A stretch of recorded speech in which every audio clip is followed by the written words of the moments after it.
It's 1:15. Before we get started, since I now know the identities of our two callers, just wanted to recognize Representative Halsey and Mr. Don Bazin. Thank you for joining us today. We do appreciate it. And also to maybe be more judicious with your time, especially Representative Halsey, if you wanted to, I can open up the floor now for comment if either of you have anything that you want to contribute to the conversation or say. The floor is yours. This is Don Basin. I have no conversation. I just wanted to listen to everyone's personality. Oh, smart man. I'm the same way as Don. I'm just trying to keep up. Well, let me know if we need to slow anything down or if you need clarification on anything. And you're more than welcome. I mean, please stay, please listen in. We welcome you. We welcome any feedback that you may have. And I'll probably, if you're still here at the end of the meeting, I'll revisit if that's okay with you. Wonderful. And on. Okay, Mr. Stahl. All right, very good. Well, welcome back, everybody. When we left, we were finishing up our discussion about the subcommittee guidelines, draft proposals. I think that led into a larger discussion regarding the scope of the board's work in a more general yet narrow sense. And that's something that I think we'll need to pick up on again. But we have not built in the necessary time into this agenda to have that fuller discussion.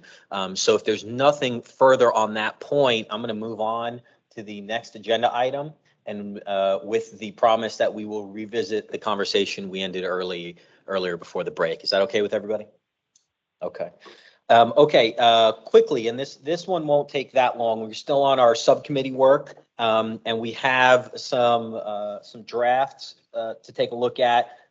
Thanks to our member Betsy Wiseman, who was acting as the sole subcommittee member for these particular issues, and I just want to commend her and thank her for her individual efforts on that, because everything you see in the draft before you was a product of her work. So essentially, we have previously distributed the policy outlines that we think the board needs to adopt at some point. And I didn't hear from anyone that they wanted to add anything to the policy proposals 1 through 9. So that's what we're going to stick with. And that's been fleshed out a little bit more with Ms. Wiseman's work. Hopefully everybody had a chance to take a look at that draft that she put together. Are there any thoughts on that? It's obviously not complete. I'll let her talk a little bit about it, but I think it's still in its draft phase, but I know that she would appreciate well, first of all, I know she would appreciate anyone who wanted to volunteer to be on the subcommittee with her and help her with some of these things. So I will open that up to the floor if anyone wants to raise their hand and volunteer to assist the policy subcommittee chair with her work. Okay. Sure, I'd be happy to. Okay, Dr. Karpos said she would be happy to work with Ms. Wiseman. So, and Mr. Dunn. Okay, fantastic. So thank you both for offering that. I know she would really be grateful for that. But to this point, Betsy, do you want to walk us through a little bit about what you've got here? Okay, this is very rough, as I sent this to Mike the other day and said, some of these I fleshed out and some of these I feel like, and I may be yelling into the microphone, I feel like these are going to be things we need to just vote on or discuss as a board. The code of conduct policy, I think some of this crosses over into the guidelines. I mean the roles and responsibilities policy that we voted on earlier. So really speak up if you guys think this is duplicative. But I just put down some language about, we all need to be exercising faithfulness to the board, not use the information that we work on for personal gain, be competent and take care in your work. One thing I came across is if we do have complaints about fellow board members, how do we want to handle that? Do we want to put that in a policy? We might. So be thinking about that.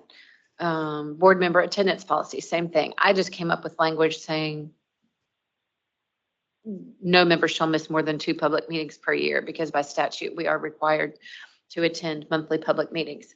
That was just my thoughts. Again, these are probably things we need to take one by one at some point, not necessarily today because we're so full, but maybe next time, and agree on the language as a board. Again, we should probably create a procedure if somebody has excessive absences that aren't legitimate or excused, or however we want to delineate it. Meeting conduct policy, just that we're all respectful, punctual, prepared, adhere to the formal agenda. Number 4 is the spending approval policy. And I think I saw this in the other one too. Didn't y'all cover that? Briefly, there was a portion of the executive director policy that allows for spending up to a certain threshold. And in fact, those thresholds have been changed. And part of the agenda today is I'll inform the board members about those changes. Okay. So I don't have any personal opinion on what the limits should be, but that's probably something we should delineate. The holiday policy came up when we had a June holiday. And there was some question. My suggestion would be just to say no formal board business on state recognized holidays. Obviously we can, most of our work is done virtually, and that's just up to the own individual, and up to your own opinion, but I don't think we should have formal meetings. But probably want to take a vote on that. Inclement weather policy, same thing. Committee policies, we can just take that out because you'll definitely laid all that out. And then number 8, document retention and destruction policy. How do we want to handle the documents we create or receive if we do hire an IT person? How do we want to maintain those? Do we want to destroy those at certain points? Employee handbook. I don't even know where to start. Is that for us? Is that just for I thought Mike this right was the now? employee handbook right here, right? Is this not it, right? So when I think employee handbook, I think where I worked before, where it was like 60 pages, but I don't know. Well, that's great. That's really great. I will say, I really like the paragraphs that you already have for part 1, part 2, part 3. And I really like part 5, it's very succinct. No formal board business will be conducted on state recognized holidays. It doesn't get any better than that. So I think this is a really good start. And then some of the parentheses you have here needing to flesh out how complaints are going to be handled, needing to create a procedure for excessive absences. And did I hear you say that you wanted to take out number 7?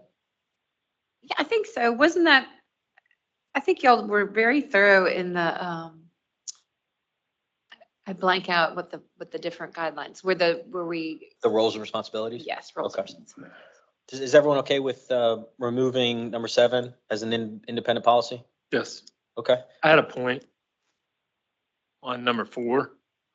Should we have a policy, and this could be something for the future, other board members coming on, where let's say someone is freelancing and going all over the state to different, does that need to be checked with, hey, I'm wanting to go to Northwest to, should that be run by, is that in the budget? Do we have the funds to stay overnight? Do you see my point? Should that be checked with you before somebody just says, I want to go visit Riverbend and I'm going to spend a couple of days? If a board member asks for reimbursement on a trip that hasn't been approved Yeah. by the board. It's something to think about.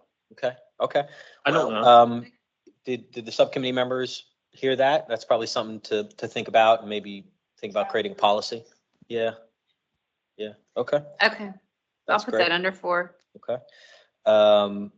I do think that the numbers 8 and 9, I think that there's some good places that already have some of that stuff created. Secretary of State has, some pretty clear retention policies that we can probably adopt and mirror.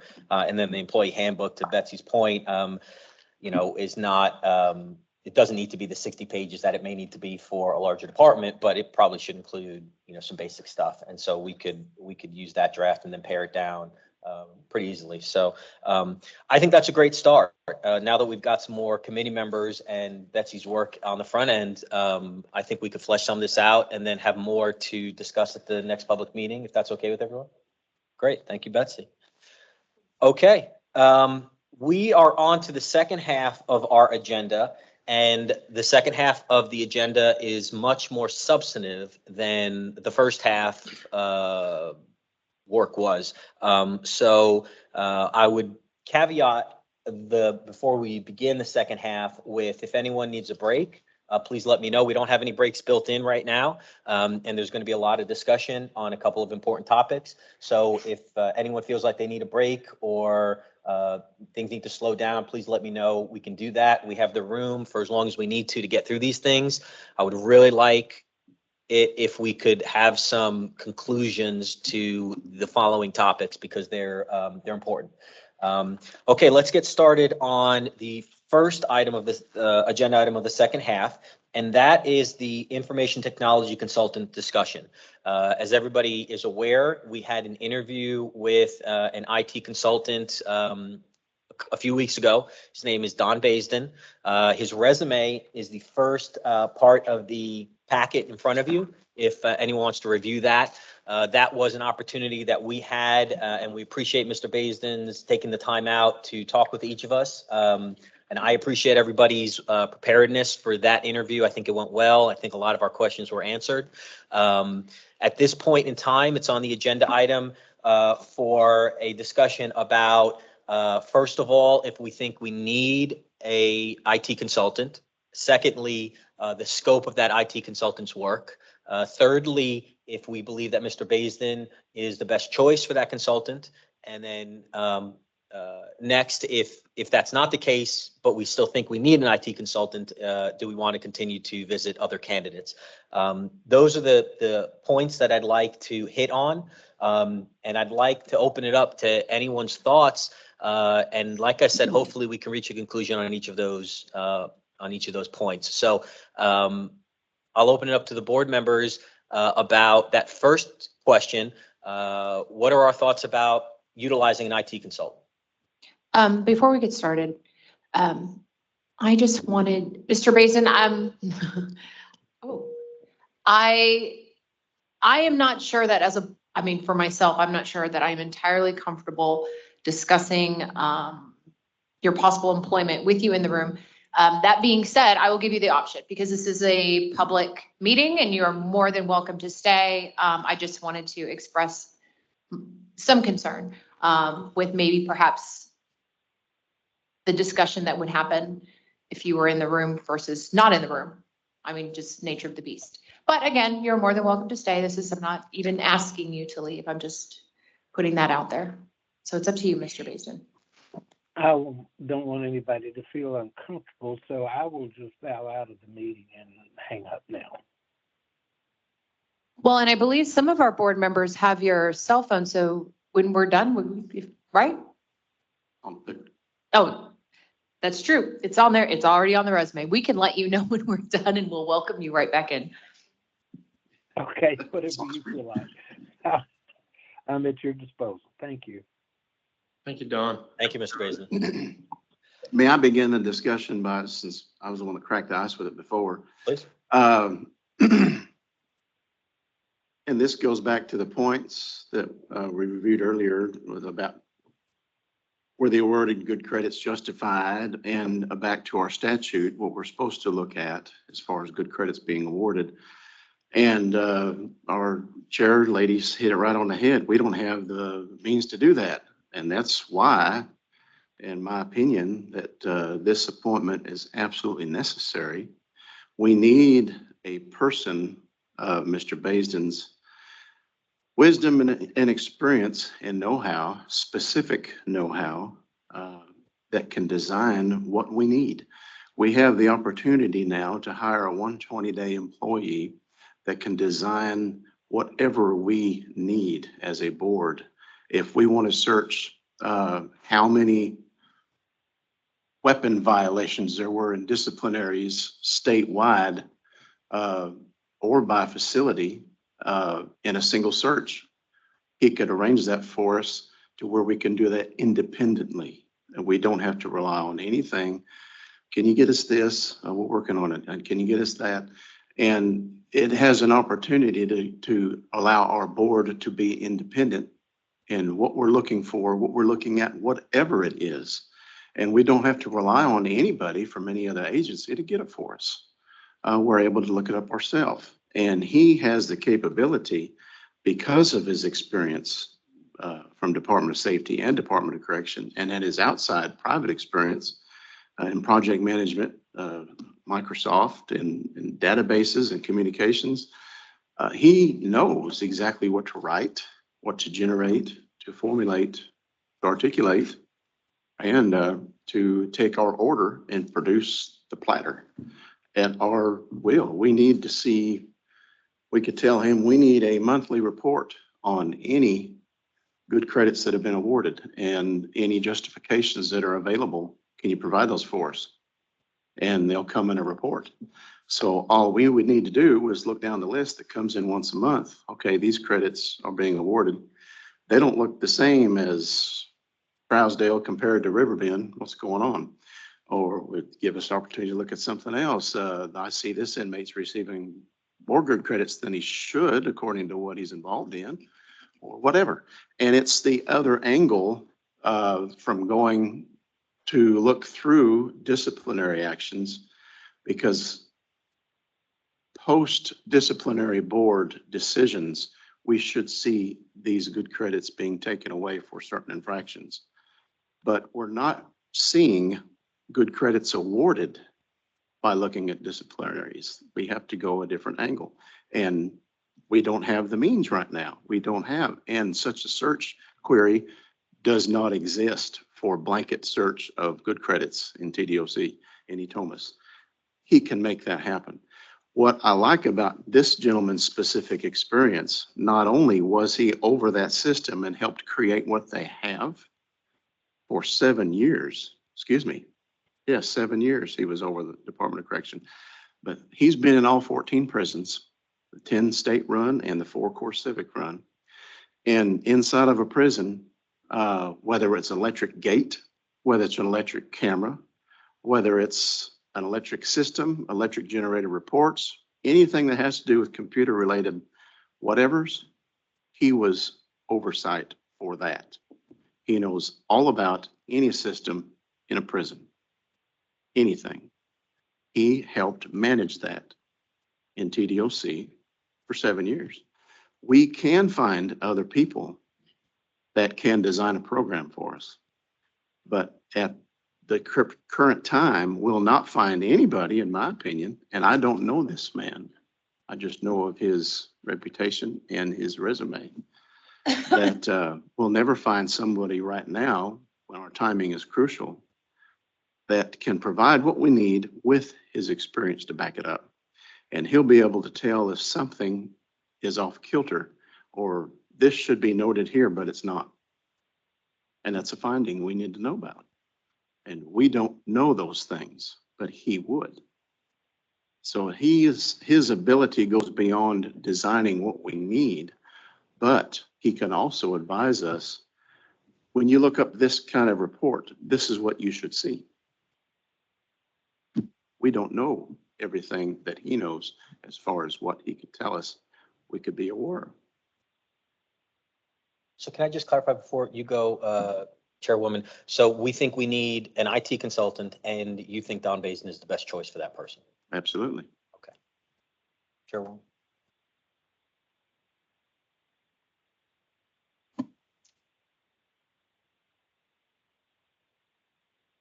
I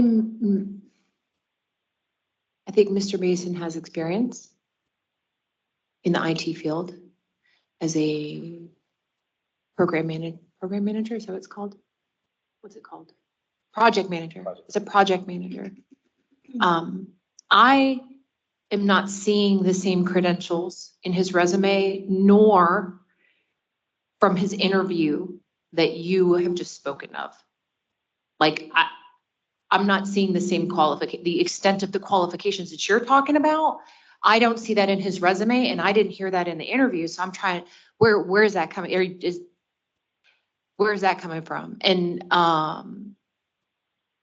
you said you don't know him, but you know his reputation. So I would also be curious as to where where is his reputation coming from? Because I didn't know Mr. Bazin until Dr. Carpos brought him up at a meeting. So I have no reputation references or I'm just going off of his resume and his interview.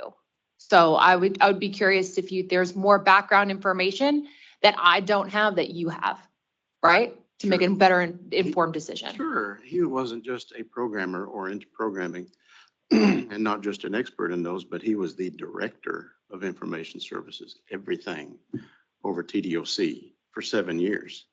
He helped to form eThomas as they know it. That's not in his resume. And Thomas, that's in the 80s. Thomas is nowhere in his resume, nor was it in his interview. So where is that coming from? That's my question. For 7 years as he worked there, any update or upgrade would have been at his direction. That's what he's in charge of. It's what he was in charge of. I actually have that in notes from the interview when he discussed what his experience was and what he did for the department. And he was not only IT director for TDOC, he was IT director before that for safety. So he's been a state director of IT 2003 to 2014. And he mentioned the upgrades.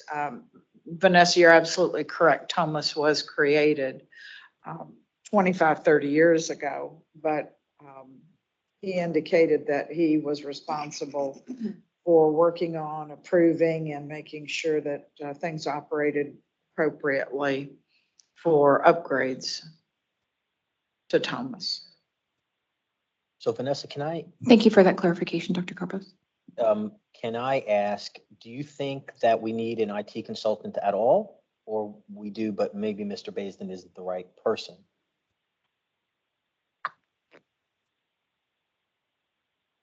To answer your first question, I don't know yet.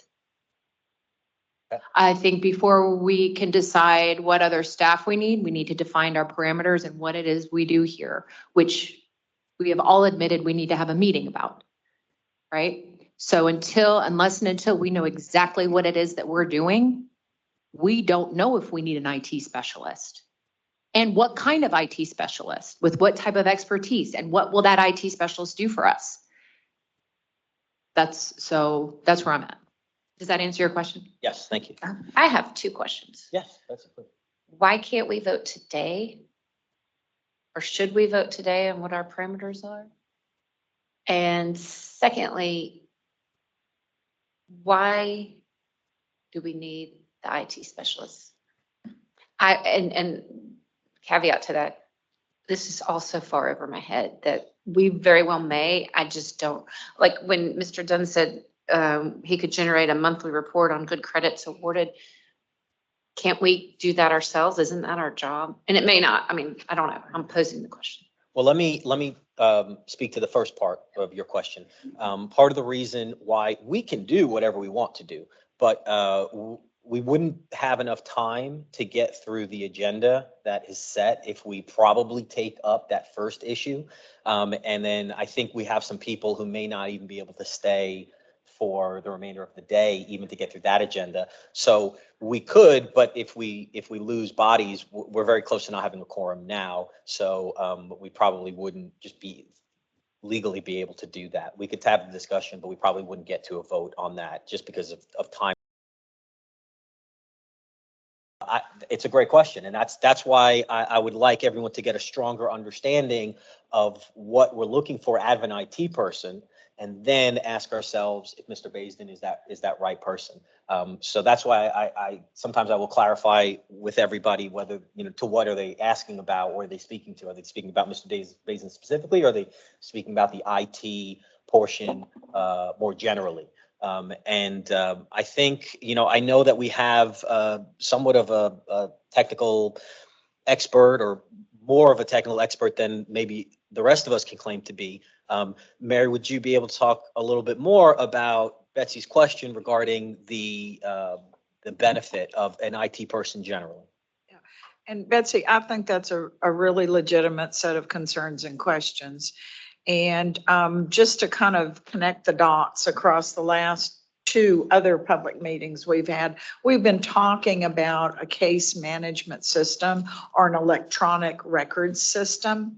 And I know that Mike Stahl has been looking into, what that would entail and things of that nature. But candidly, that really is very technical IT sort of conversations to have.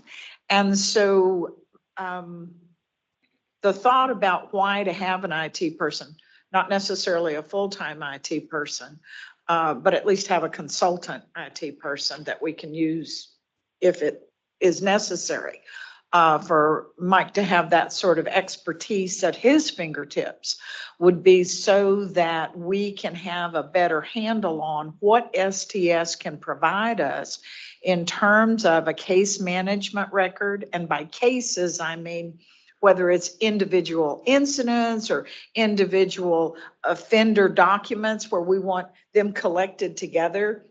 So we're not going through Thomas and switching through 5 or 6 different screens, to be able to have a record system where, for instance, if we have a docket of cases that we're going to be looking at, we can sign in to that case management system. And we can say, okay, we're going to look at person so-and-so. And we type in their ID number, and then all the documents related to that particular case would appear in this one location, so that we can quickly and efficiently move through our work. And, we're so used to, in our own personal lives, whether it's our phone or our personal computer, having a lot of stuff at our fingertips. And I think we've learned a lot through just kind of pacing through with Thomas, how laborious it is to switch from this screen to that screen. So one of the things that the parole board did years ago was create this electronic paperless system, where used to be they had these cumbersome paper files and the board members would have to turn through all that. Well, the electronic system collects all that information in one place and allows you to look at it really quickly. And it doesn't matter where a board member is across the state. It's right there in an electronic format. But for us to be able to have that sort of a process in place, well, of course, none of us on the board or our executive director would have the skill set that would be able to manage, obtain that, and then make it exactly what we decide our process we want it to be. So the idea that we have somebody who would be able to do that. But I completely agree that I'm not necessarily sold on the fact right this minute we would need a full-time person. And that's why, Mr. Baisden seems like a good opportunity, because he's just 120 day. You don't have to use him 120 day, but in the IT business, in the technology business, for skill set, bang for your buck. Well, yes. And, if you get a full-time person, you're looking at having to pay over $200,000. And candidly, we just don't have a budget for that. Well, if we, obviously what you're describing sounds very easy to use and helpful. But if we hired Mr. Baisden, then what do we do after the 4 months is up? Well, 120 day people work across the year. Oh, okay. So it's not like. Yeah. So 120 day person by definition here in the state, they are a retiree from the state. And so they you don't have to pay any benefits for them. You just pay them for the hours that you use them, with the understanding you cannot go over 120 days in a fiscal year. Does that make sense? So basically, if Thank we you. were to hire him and we didn't use him until December, we Right. could use him for all of December and then not. We use just him keep track again. of his hours That's and whatever, 120 times 24 Yeah. or whatever. Is 120-day personnel, is that fiscal or calendar? It's fiscal year. It's fiscal year. So we just started our new fiscal year, so we could only use him for 120 days. My other concern would be, given the extent of what the proponents of having these data grabbing technical computer things, right? That would get us the information that we need to solve the piece, you have to get those missing pieces.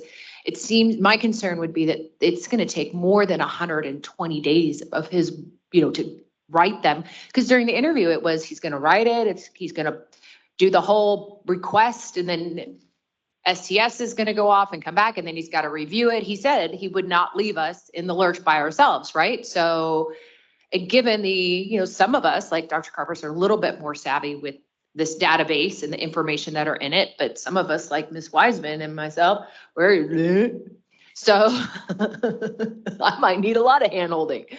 So my concern would be that it would take more than the 120 days. Does anybody have an opinion on that? Can we Project do it? management in IT, project managers in IT usually, if you've got a full-time person, you're not their only project. They've got multiple projects in the hopper. And so having used 120-day people previously, I would say that they come in handy because they're very singular or a couple of task oriented.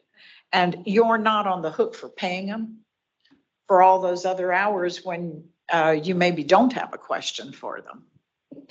So, my assumption would be, given what he said in the interview, would be he would take the time to find out what is it that the board wants him to construct. Then he would have time to write that. And then he would, verify that that's what you wanted.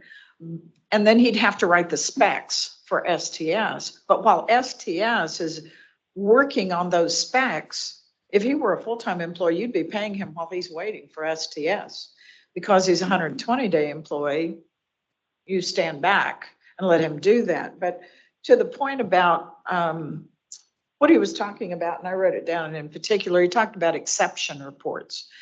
And one of the things that he thought that he gleaned in the interview was that we were looking at things like exception reports. To Mike Dunn's point, it highlights when there's a mismatch between, let's say there's a cap on how many credits you could earn in a month.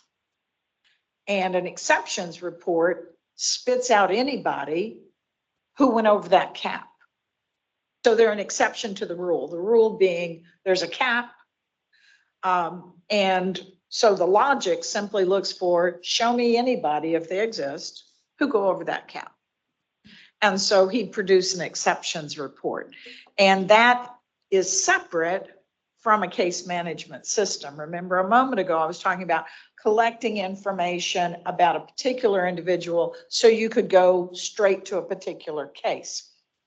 An exceptions report is when whoever your IT person is would construct a query for Thomas so that it would ask a question, like I just stated, for month January 2024.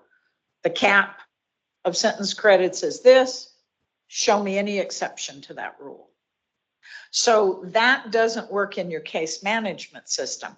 That is a query. We've talked about STS before. They are a division of finance and administration. They're not part of the Department of Corrections. They maintain and query Thomas. And so the board has the capacity to engage through an IT person with STS for such queries, such as exception reports. And so that doesn't take a project narrative. That's a query. Query simply means, in programming language, asking a question but because you're talking to a computer, you have to ask it in a language they understand. Thank you. So, I'm sorry, Oh, sir. Yeah, I was just gonna say, I understand the benefits of consultants, I do. How do we ask, and I've got no problem with this, I understand what you're trying to do. There's some things we just can't do. I mean, finding the disciplinaries and digging back and figuring out if they're within the range, and there's gonna be things where we go, this doesn't make sense, of the ones that we pick out. That's I look at that as our primary job, but I do understand your point of looking at these things, like Mary talked about, as somebody getting over, you can only get so many program days a year. What is that, Jerry, 60? 60, is that something he can find out?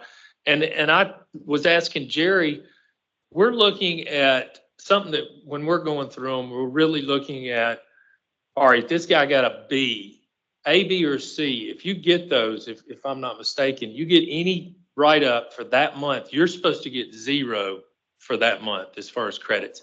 Are those things that we're going to find that, is TDOC having somebody at, at the prison typing this in, and there's mistakes that are being made, so there's things that we're going to find out that we can only find out with digging work. But what Mr. Bazin, some of those queries I think could be beneficial. So I've got no problem with it. Do we ask him to come back with a proposal? What can you do for us? And or do we just say, go get them? That's what I don't know. What is the correct procedure here? Does anyone know? Do you know, Michael? Well, Do you know? I can only recommend, but I would recommend first deciding on whether we need an IT consultant. Okay. And then engaging with Mr. Baisden on specifics about what we'd be looking for, what he could give us. And if there's gaps, when he comes back to us, then maybe he's not the right person for us. But I think it all begins with the question of, are we going to hire anybody? Are we going to do this? Because no matter what we look for, there's someone out there who can do it for us. I mean, there's 9 billion people in the world. We could find somebody to do it. So in my mind, my recommendation would be, let's figure out if we want to engage with somebody, and then decide who the right person is for that. And we can go back, if Mr. Baisden is that right person, we can go back to him and say, these are the things we're expecting from you. Can you do them? And what are your ideas about what you can do and can't do, and how long would it take? And some more specifics on that. And we didn't have a chance to do that in our initial meeting, just being cognizant of his time. He wasn't getting paid to talk with us. I think if we decide that we need an IT consultant and we ask him for a more detailed proposal, he would be willing to give that to us.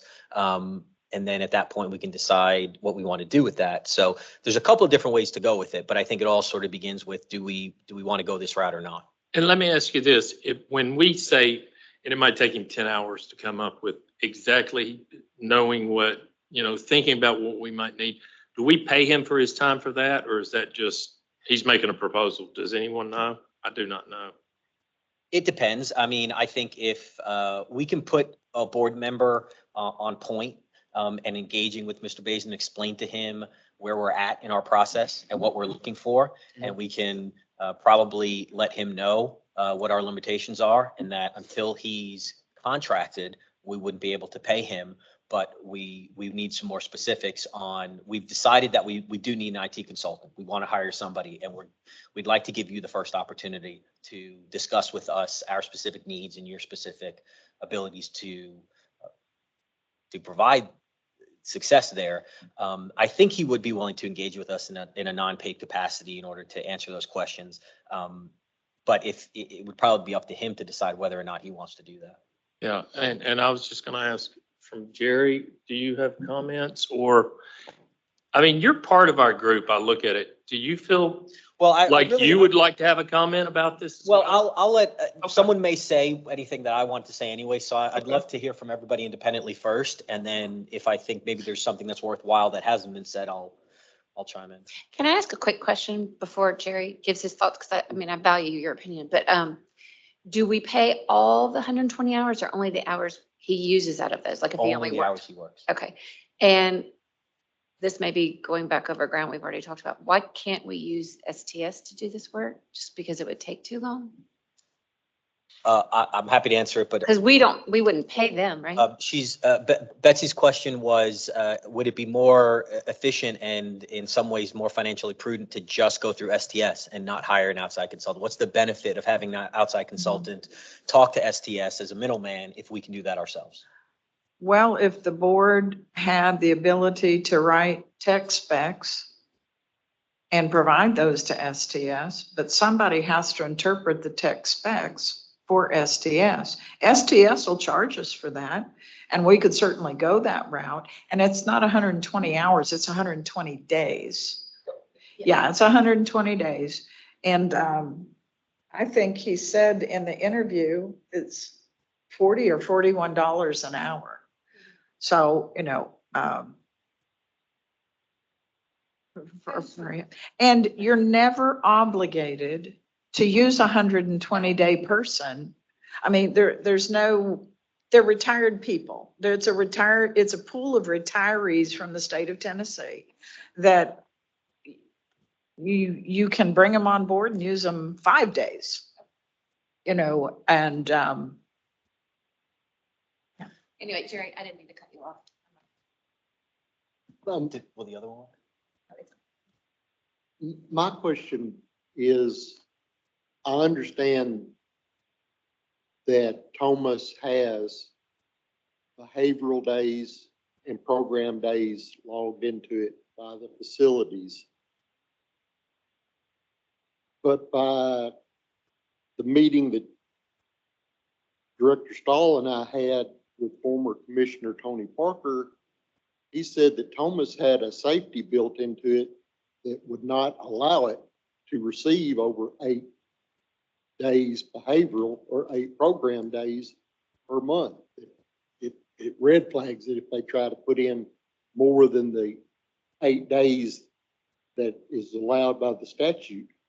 But if we're extracting the behavioral days, and I understand by the TCA code that an inmate can get 6 to 8 behavioral days if they have not committed an infraction during the 30-day period that they're incarcerated, which would go the 30 days, and their month doesn't go like February the 1st till March the 1st. It goes by the day that they enter the institution. So if they came in on January the 15th, their 30 days is February the 15th because of how they enter the institution.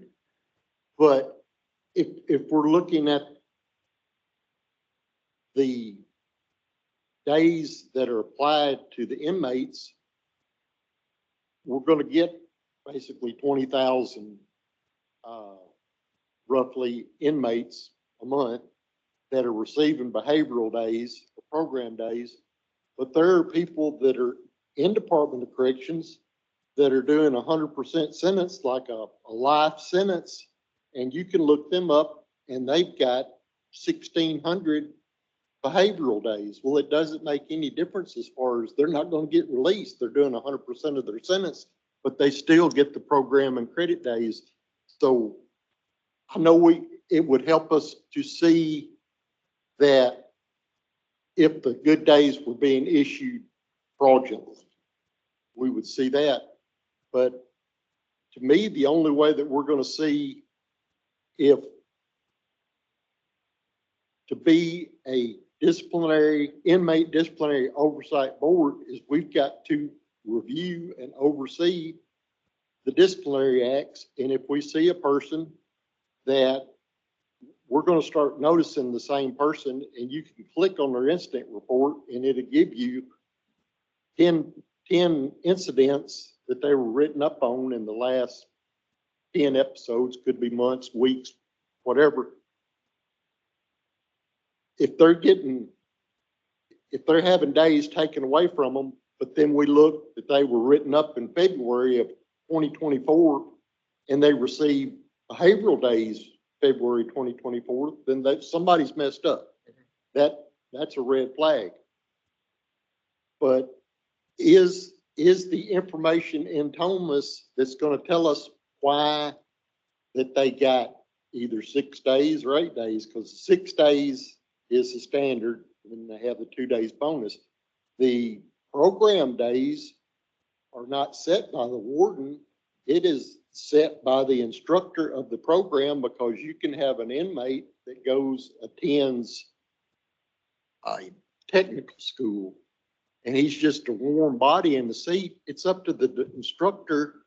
He could give him 1 day credit for the month, or he could give him 8 if he participated. Is Thomas going to have that in it where we would know why they got 1 day or 8 days?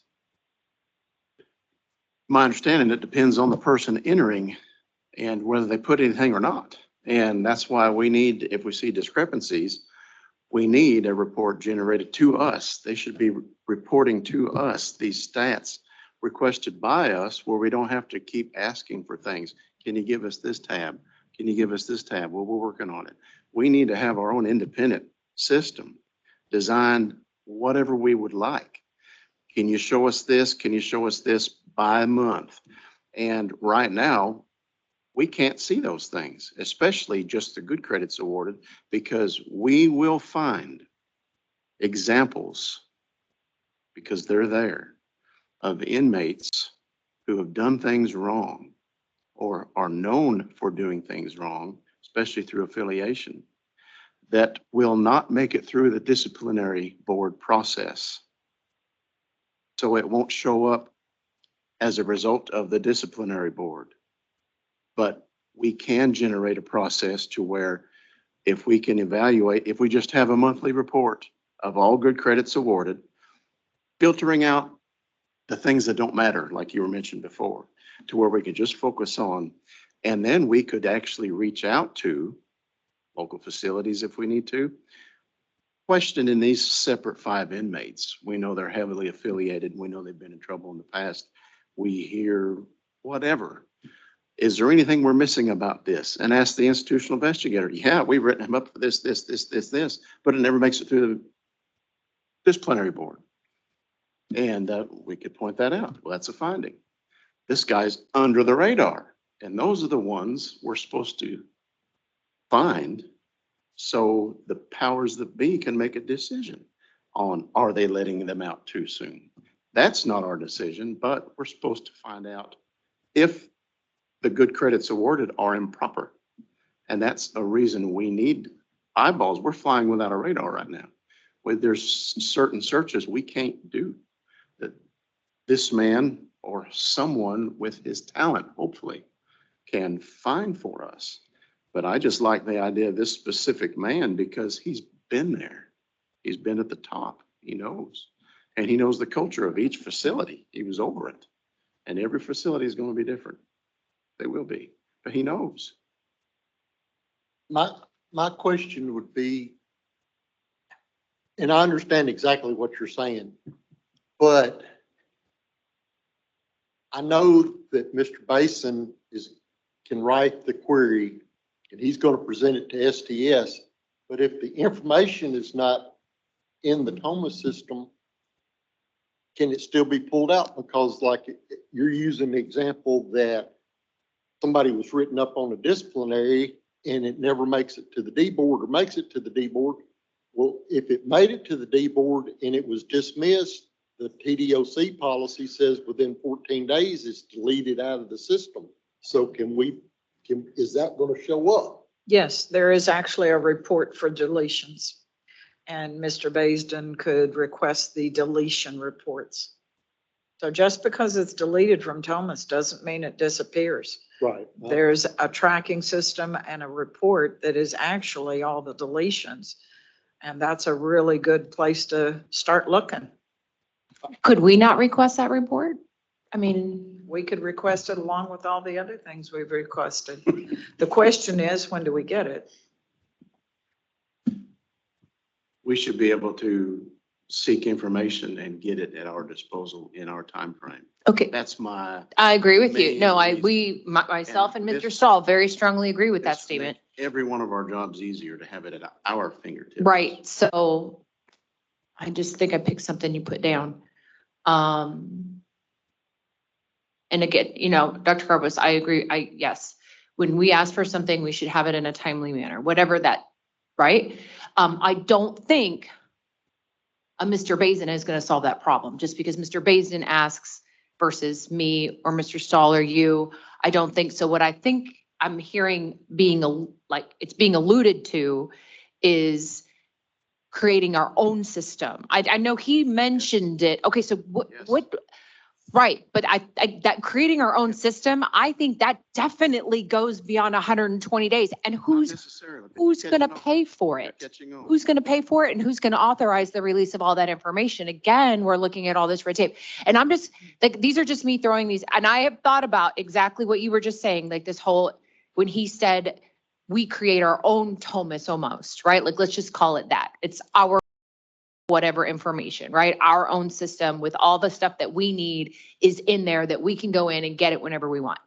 I think there's a lot of complications in thinking that that's something that we could possibly do. But I'm going to renew my recommendation when Mr. Stahl asked me the first time. Because again, I think we're sitting in a space where there are differing opinions on what it is we do here. Right? So, and what it is we're capable of, what it is we're responsible for. So we really need to sit down as a board, and I'm good. I'm here all day. So if we need to discuss, as Ms. Wiseman said, our parameters today, then let's get that done today, right? Because unless and until we have that, what you want, I mean, not saying that this is what's going to happen, but what you want, the board as a collective might decide that's not something we want to do or that we think we're supposed to do. Do you see what I'm saying? So until we have those parameters, we can't even discuss the pros and the cons and the persuasiveness of hiring this man for a specific job. Does that make sense? Like, I want to flesh out the needs first before I make a decision on whether this guy is exactly what we need or a guy like him, Sure, sure. right? So before we table this, let me just say this one Keep in last mind thought. also, we don't have Quantel here. That's Yes. Before we table this, let me just say this one last thing. We do have the opportunity to have a license or a contract with eTomas directly. So we are not beholden to TDOC for any information at all. And we could have an IT person at our disposal to design whatever we want. We want a program that shows us this, this, and this, and they can design that. That's what I think we need because we're not able to look at everything our statute's telling us to look at. It is there. Yeah, We it's not, cannot yeah, find it. well, it's not We that, can't find it yet. right, because it's not entered into TOMAS in a way that's searchable, right? Because Yes. it's just not entered into TOMAS. Like, it's not No, some, it's there. We just can't search it because there's not an avenue, there's not a query to search it. We need a query to search whatever we want. And so just to piggyback on there are many state agencies that have a slice of information out of TOMAS on a monthly basis. For instance, TennCare does it because of their relationship with Medicaid. Human Services does it because of child support. So we're not looking to download all of TOMAS. What's being suggested is that the board can decide on its scope and its slice of what would drive the board's process and ensure that that slice is within the board's control, just like the Medicaid slice is within TennCare's control, or the child support slice is within Human Services control.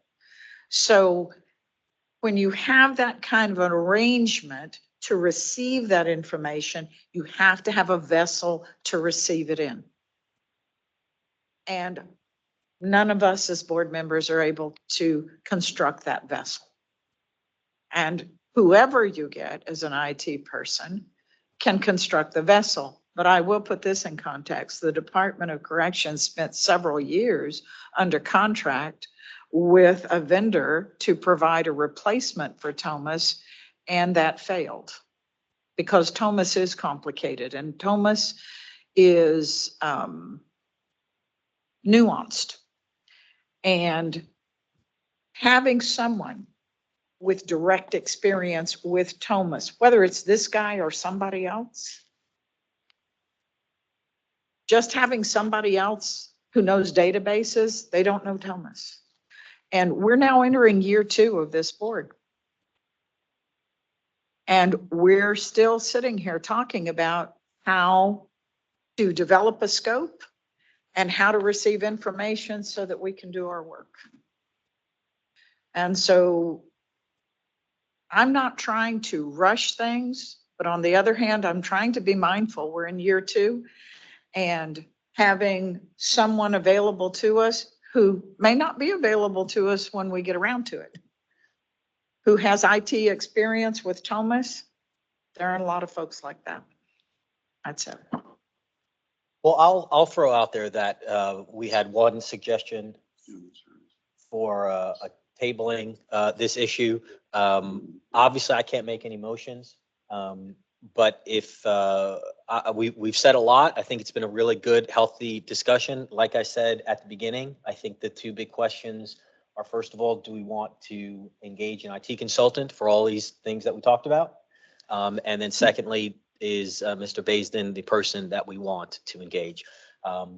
If a board member feels like we're at the point where we can address one or both of those issues with a motion, please bring it to the floor. Otherwise, we'll end the discussion and move on to the next agenda point.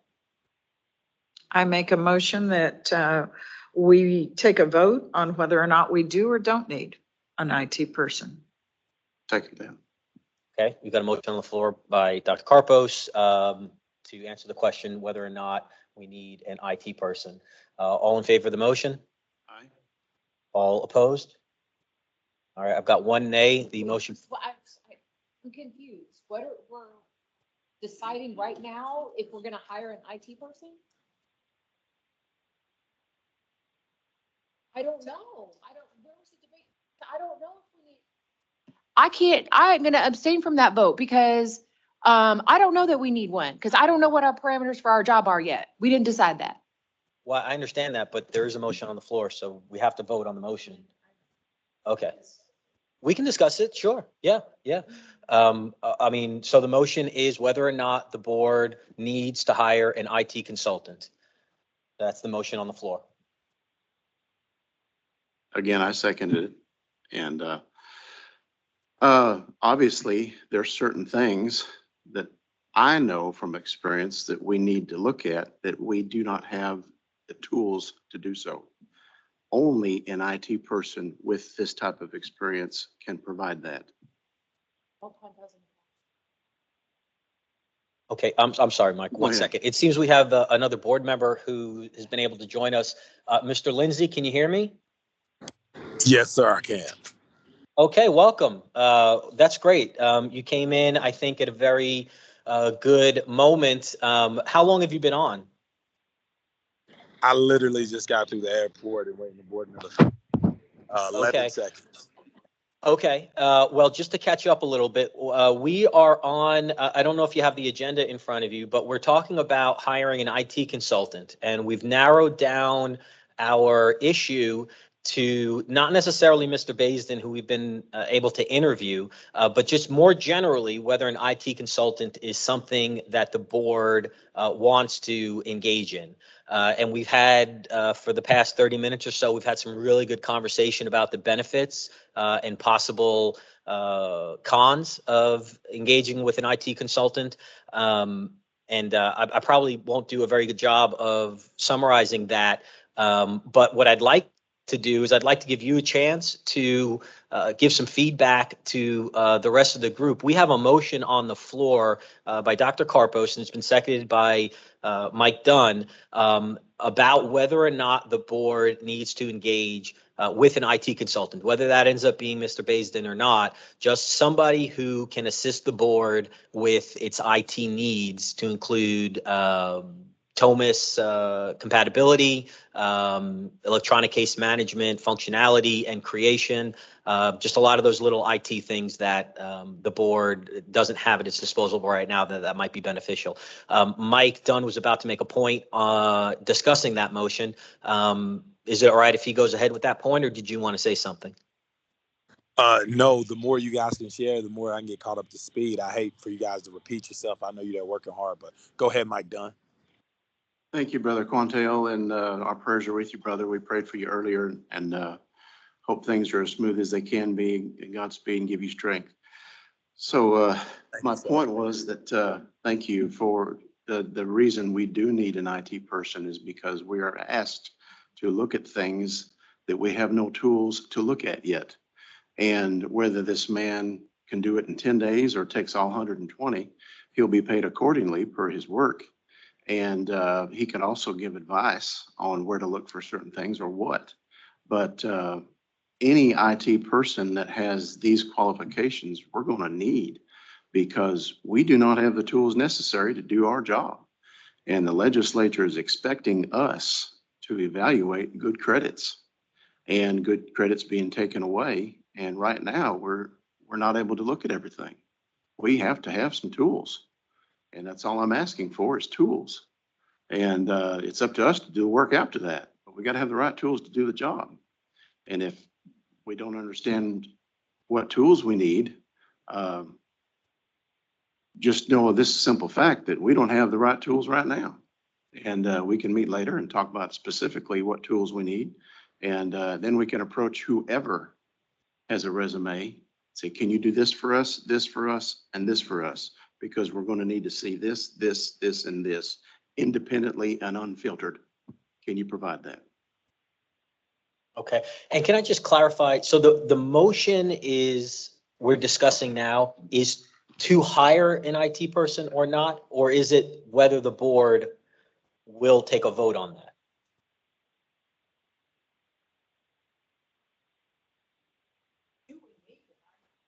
Do we need an IT person? Okay, so we're not voting on hiring anybody. We're Right. just voting on whether or not we need an IT. Okay, I just wanted to clarify that for the discussion. I need further clarification because to me, if we're voting, Right. if we're voting on do we need one, that's insinuating we are going to hire one. So that's the same question to me. So do we need one in right? The natural progression, we're going to hire one. If we vote, we need one, we're going to hire one. And I'm going to renew my argument for abstaining is I don't know, maybe we do 1,000%, maybe we do, right? And given this current conversation, I'm going to lean towards we probably do. But unless and until I know the parameters of what it is that we're doing, I can't justify why. And if I'm spending taxpayer dollars even if it's $41 an hour, I need to be able to say, yes, we need one.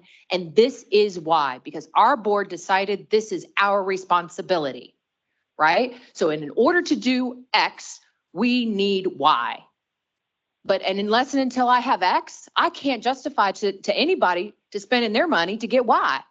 And you, both of you could be at like 10,000% right. But again, I have to abstain because I don't have all the information to make an educated decision. And need means we're going to hire in my brain. Right. So unless it's something else, unless it means something else to somebody, to y'all, or to Ms. Dr. Carpers who put the motion on the floor, that's what I'm going with.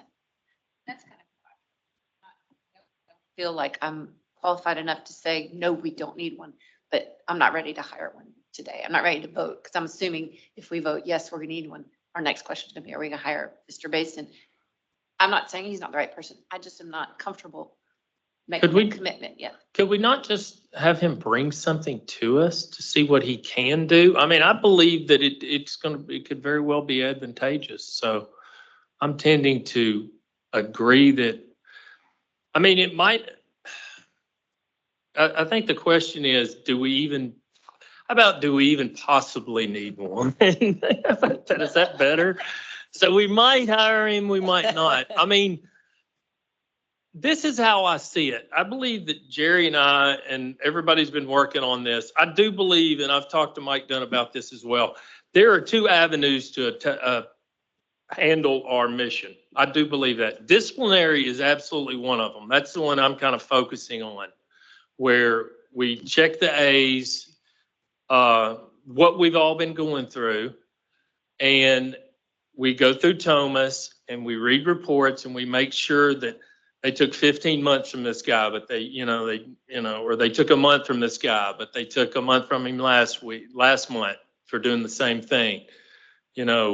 Should they have increased some? We're going to find those things out by the disciplinaries. Mike Dunn's talking about going the other way and actually looking at, and this is going to, and I've said this before, it's going to be something that is not humanly, with 7 people to go through as many credits. It's going to have to be something that's done through algorithms or computer kind of stuff. And so, I mean, I believe we can do both. That's kind of how I'm looking at it. And I think you and I have talked about it as well.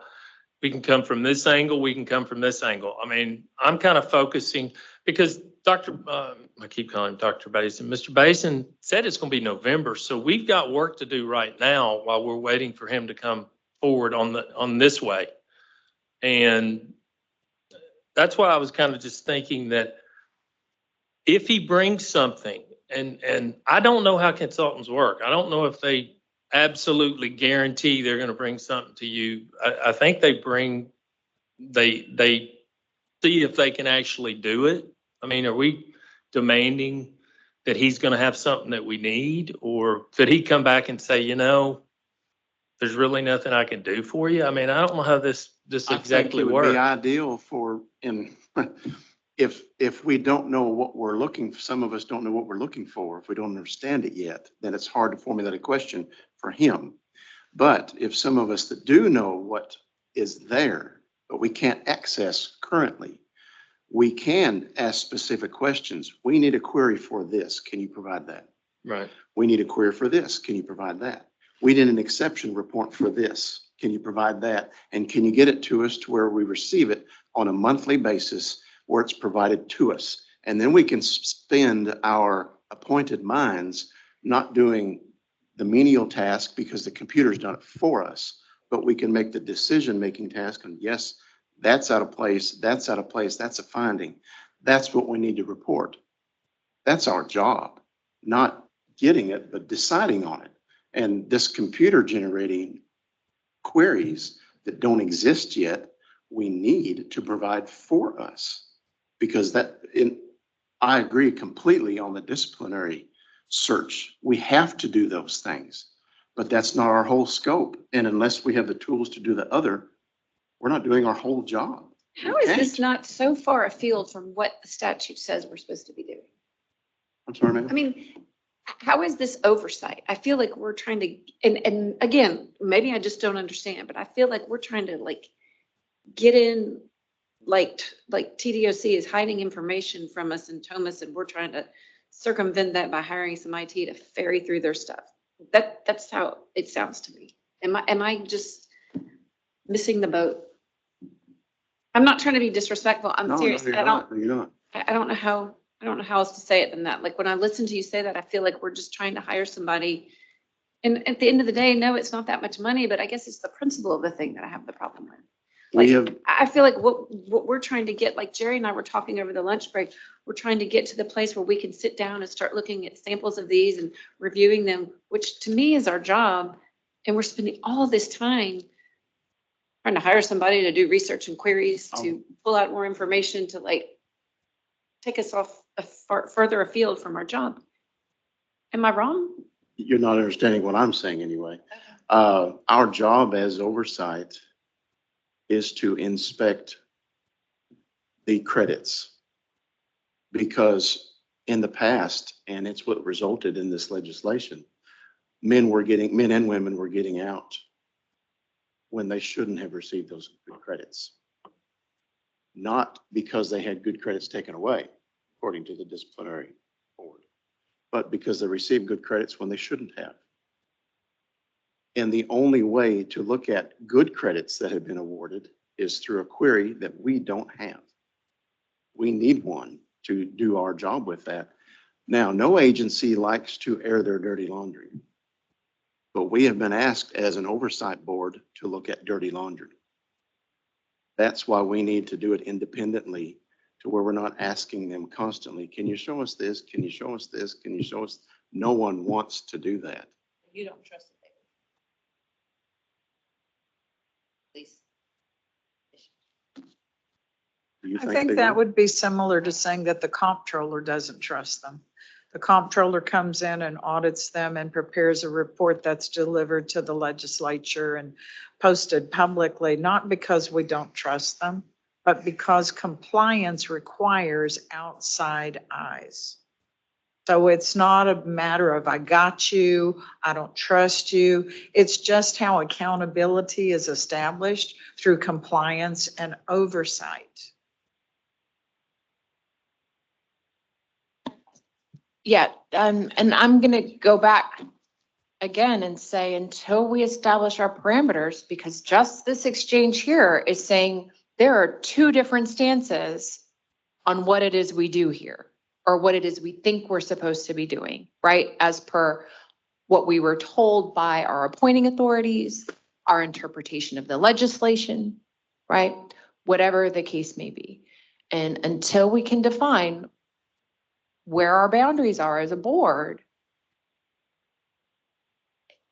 we can't define a query, right? And I agree with you. And here's my other, something triggered when you said, you know, this is like about TDOC and the awarding of credits when they shouldn't have gotten it.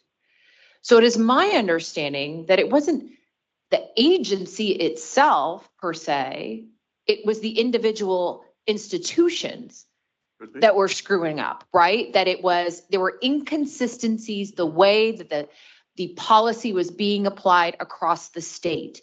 You know, Cleotha triggered an audit.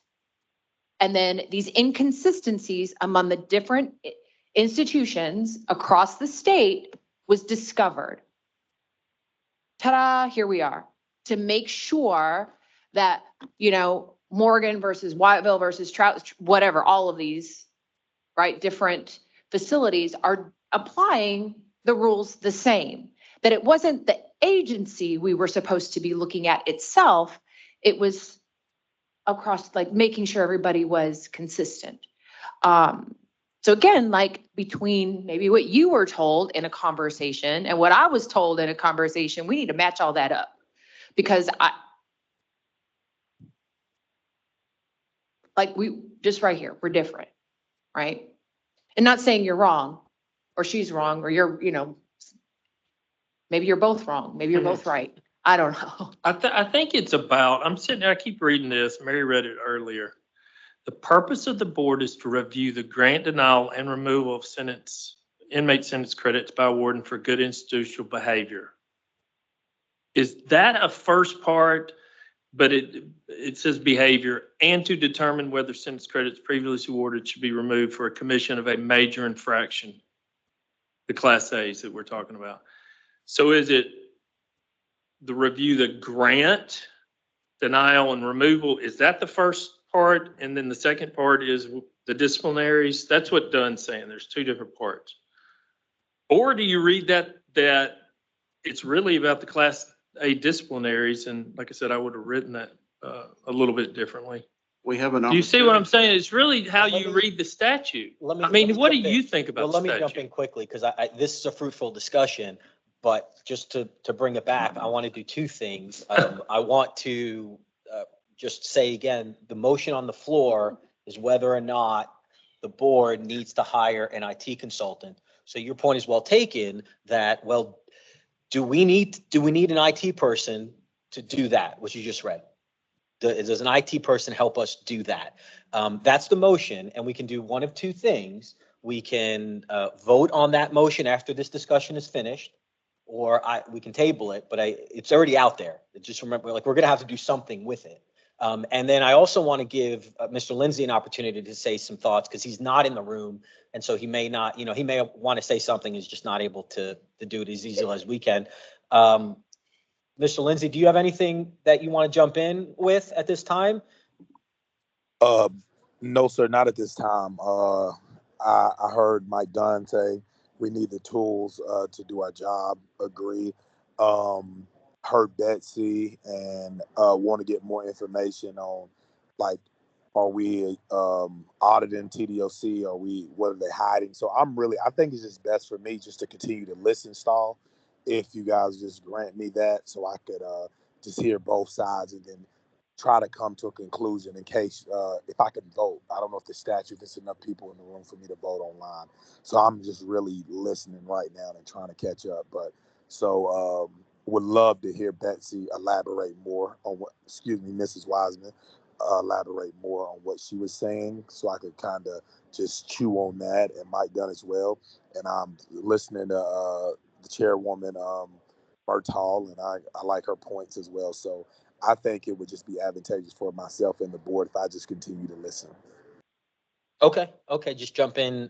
You don't have the benefit of being here, so it's hard to see physical movement. So just jump in if anything comes up. Yeah, Mike Style, I appreciate you being a good American and considering me because none of the other board members did. Thank you. Well, they are shaking their heads saying that they don't, so that's true. No, I'm kidding. Anyway, so Lee's point was more to the scope of the statute as written and whether or not an IT consultant helps us get there and our own interpretation of those definitions and words. And then I believe Mike, Mr. Dunn had a point he wanted to make on that. On which point, I'm sorry? About Mr. Frank's point about. Yes, that first part in my reading of it is exactly what I'm addressing.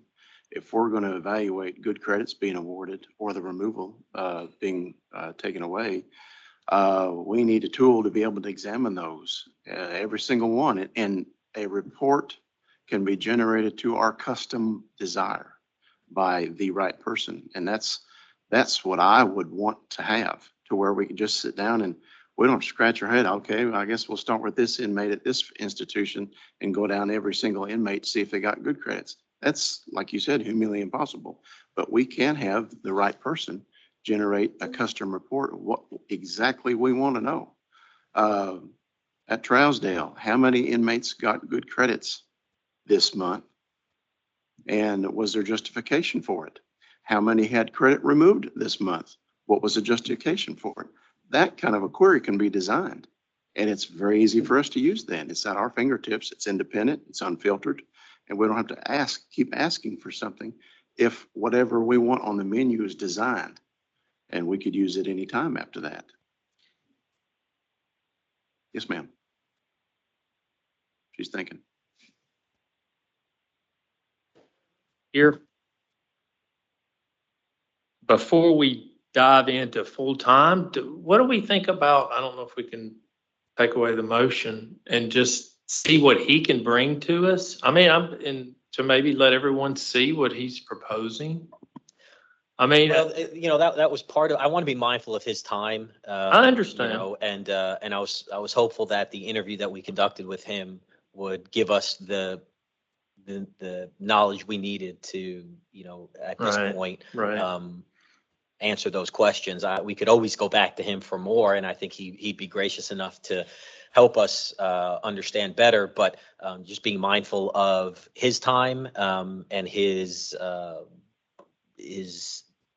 economic status, and then the board's time as well. I mean, we're setting ourselves up today with having needed subcommittee meetings where we'll need to do another public meeting to discuss the scope issue. We'll need to do, if we ask Mr. Basin to come back to us and talk more about his capabilities, so we just want to be mindful of our ability to progress as well. And so nothing's out. We can do anything. We are not confined in any way. We are only confined by our own imagination. But I do think we need to be mindful of where we are, where we want to be, within a time frame. And sometimes difficult decisions need to be made at points.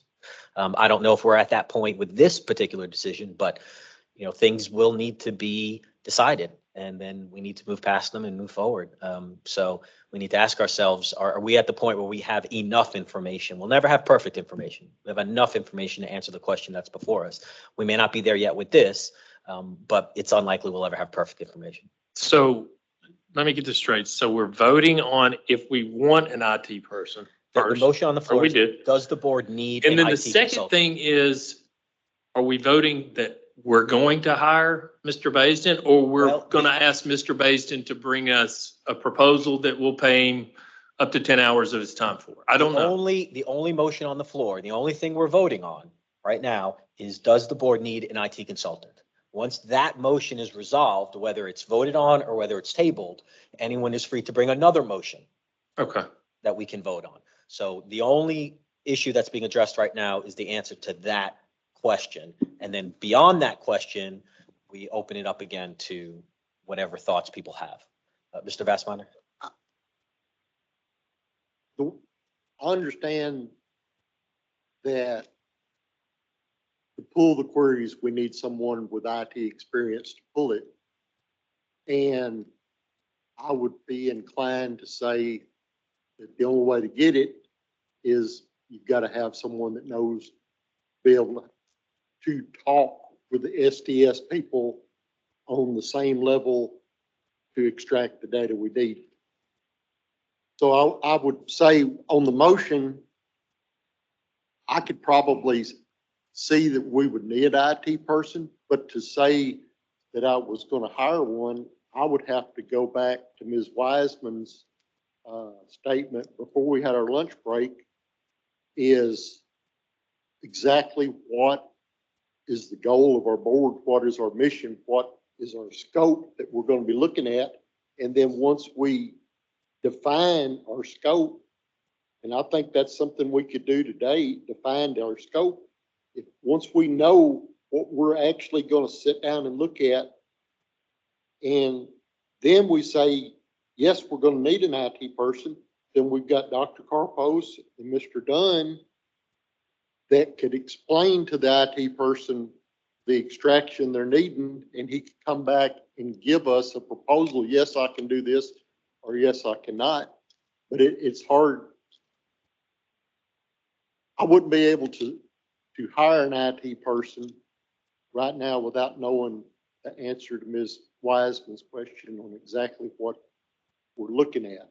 Now, once we have that established, then I could see, I understand what we're trying to pull. And I understand that anything that's deleted out of computers, cell phones, whatever, because we used to extract dead data out of cell phones to solve crimes because it's never really deleted. And it takes a special person, a special machine to do it. But we've got basically 3 more items on the agenda as far as the data spreadsheet and all. Could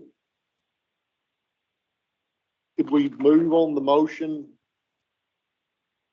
Just either yay or nay, we need an IT person without deciding if we're going to hire one, and then finish our agenda, go to what we want to set our goals at. And then once we know our goals, then we can rediscuss then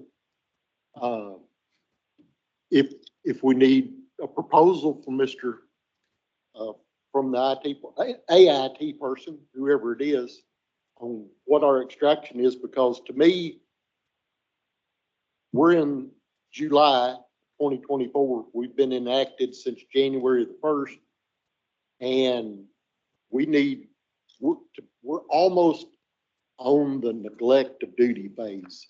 We need to be plowing ahead and start doing work.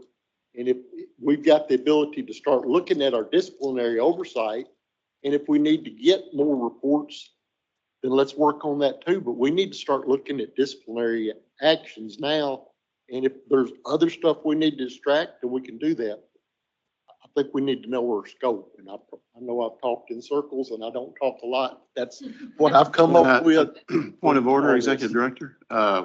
We had a motion, we had a second, we had a vote. 1, 2, 3, 4 yays, 1 nay, and 1 abstain. So we're beating a dead horse as far as do we need one? Because we just voted on that. Yeah, but the motion didn't pass. 2, 3, 4. It's a 9-member Present. board. I'm sorry, It's a 9-member board. You need 5. members present, correct? No, A Yeah. vote of present. you need a majority of the board. Okay, Yeah, you Okay. need a majority of the I'm board. corrected. My apologies. So if we go with that vote, then the motion fails. Point of order. I know we need a quorum, but please say this for me again. You're saying that even with quorum, it's not a majority of the members present that carries the vote? You need a majority of the committee. Well, I also asked for debate and discuss, which is perfectly within the rules of order. So we had not had, when the vote went, we had not had a debate and discuss. He did. So You no, were texting. no, I asked because when I abstained, I said, I need to discuss, either we're not going to debate and discuss, and because I said, I don't feel comfortable. And then we opened up the floor for debate and discuss, because it was yay, nay, I abstained and asked for debate and discuss. We never had. We went straight to a vote after your second.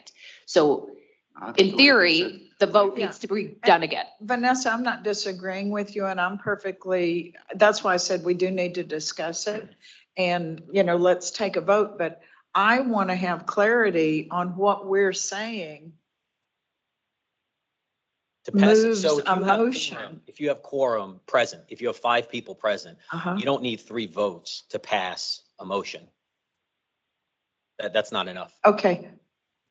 Can you point me to where that is? Can you point me to where that's not? No, I'm just asking because I I'm thought it said in the statute that it was on the Which- basis of majority. with, majority of the members. Is it majority of members or majority of members present?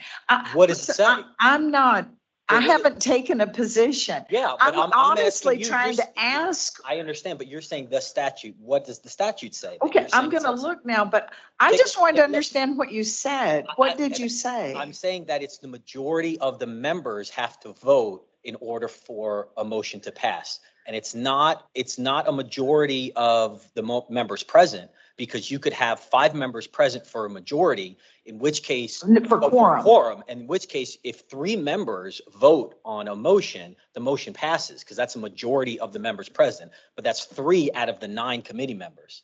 Okay, so that's what I'm trying to understand because maybe I've misunderstood it. So if only 5 of us are sitting here and we have quorum and somebody puts a motion forward and somebody else seconds it, You would need all 5 to vote in favor of the motion for it to pass. okay, I'm not familiar with that. So if you'll give me a minute, I want to read because honestly, I've sat on several boards before and it was majority of those present, not, if there's quorum, a board can do its business. But why? So Why can the board do its business if there's quorum? I thought that was the point of quorum, that we What- could what do is the point of- business. But what is it? What is? It's sufficient members present for you to be able to do your business, but how could they do their business if all votes are predicated on the total number of members, not the members present? So I'm not a lawyer, so I don't know. I've never understood it that way, and I've never been on a board that worked to understand it. So if 5 of us are here on a Which- board but of. Slow down.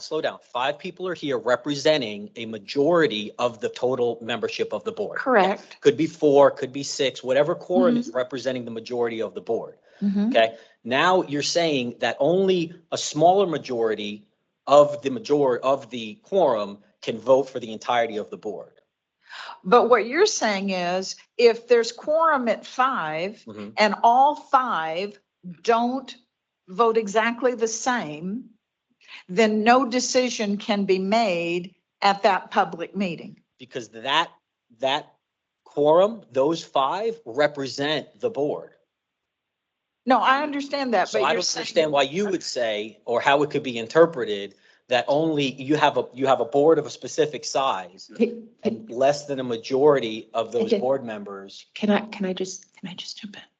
So I'm pretty sure the statute is silent on the issue that you guys are talking about.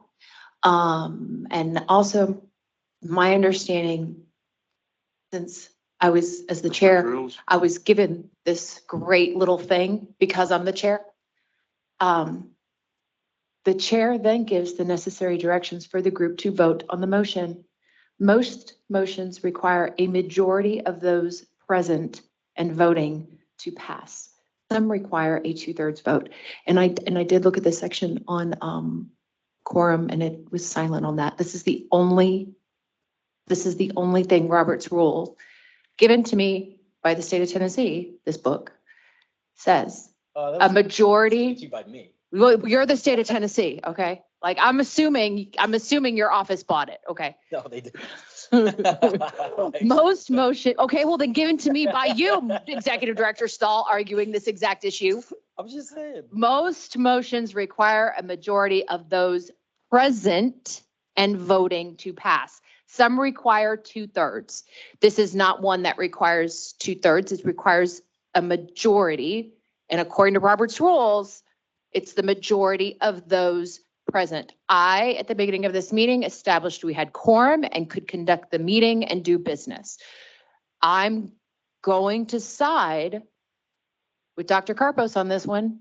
I believe we can vote, but however, the vote needs to be redone because there was no debate and discuss between the seconding and the voting. Okay, well, Yes. so we'll do it where there's, as long as there's quorum, there's a majority of the vote of I was the hoping members so, yeah. present will carry. The majority of those present and voting will carry the motion as presented.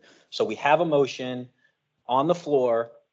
Does the board need an IT consultant? We have one board member who thinks that the vote has occurred and has passed. We have another board member who would like the vote to be redone because they didn't feel that sufficient discussion had occurred in between the presentation of the motion and the voting process. Respect that. Does anybody have a problem with redoing the vote now that we've had a discussion? Okay, so let's reiterate.